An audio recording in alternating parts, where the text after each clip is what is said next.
Morning. How are you? It's been great, hasn't it? I've been blown away by the whole thing. In fact, I'm leaving.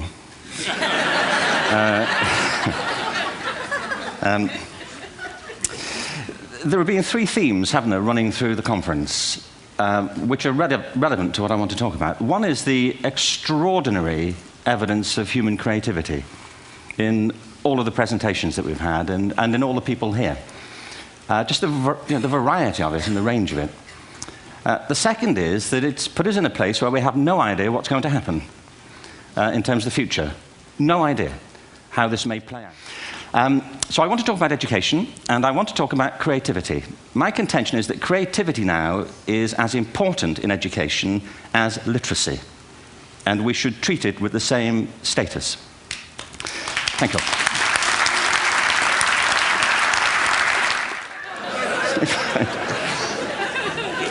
What these things have in common is that kids will take a chance.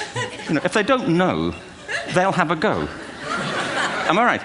They're not frightened of being wrong. Now, I don't mean to say that being wrong is the same thing as being creative. What we do know is, if you're not prepared to be wrong, you'll never come up with anything original.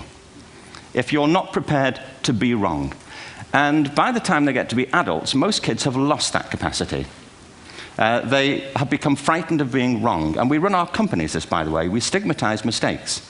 And we're now running national education systems where mistakes are the worst thing you can make. And the result is that we are educating people out of their creative capacities. Picasso once said this. He said that all children are born artists. The problem is to remain an artist as we grow up. Every education system on earth has the same hierarchy of subjects. Everyone, doesn't matter where you go. You think it would be otherwise, but it isn't. At the top are mathematics and languages, then the humanities, and the bottom are the arts, everywhere on earth. And in pretty much every system, too, there's a hierarchy within the arts. Art and music are normally given a higher status in schools than drama and dance. There isn't an education system on the planet that teaches dance every day to children the way we teach them mathematics. Why? Why not? I think this is rather important. I think maths is very important, but so is dance. Children dance all the time if they're allowed to. We all do. We all have bodies, don't we? Did I miss a meeting? I think... Truthfully, what happens is, as children grow up, we start to educate them progressively from the waist up. And then we focus on their heads, and slightly to one side. To be there. It's really prompted by a conversation I had with a wonderful woman who most people have never heard of. She's called Gillian Lynn. Have you heard of her? Some have. She's a choreographer, and everybody knows her work. She did Cats and Phantom of the Opera. She's wonderful. I used to be on the board of the Royal Ballet in England, as you can see. And anyway, Jill and I had lunch one day. I said, how'd you get to be a dancer?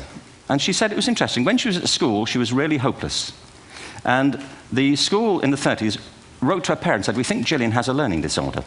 She couldn't concentrate. She was fidgeting. I think now they'd say she had ADHD. Wouldn't you?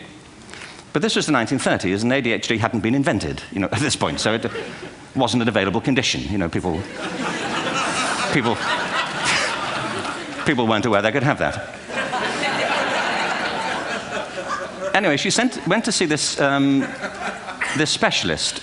So this oak-paneled room, and she was there with her mother, and she was led and sat on this chair at the end, and she sat on her hands for 20 minutes while this man talked to her mother about all the problems Gillian was having at school.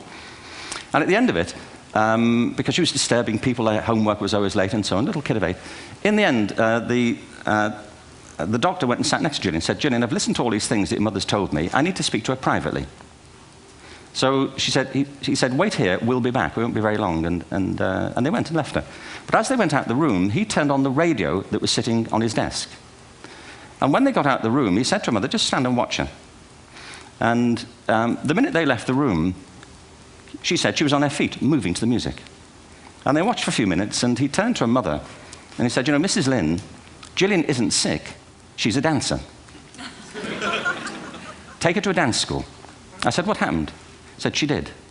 I can't tell you how wonderful it was. We walked in this room, and it was full of people like me. People who couldn't sit still. People who had to move to think. Who had to move to think.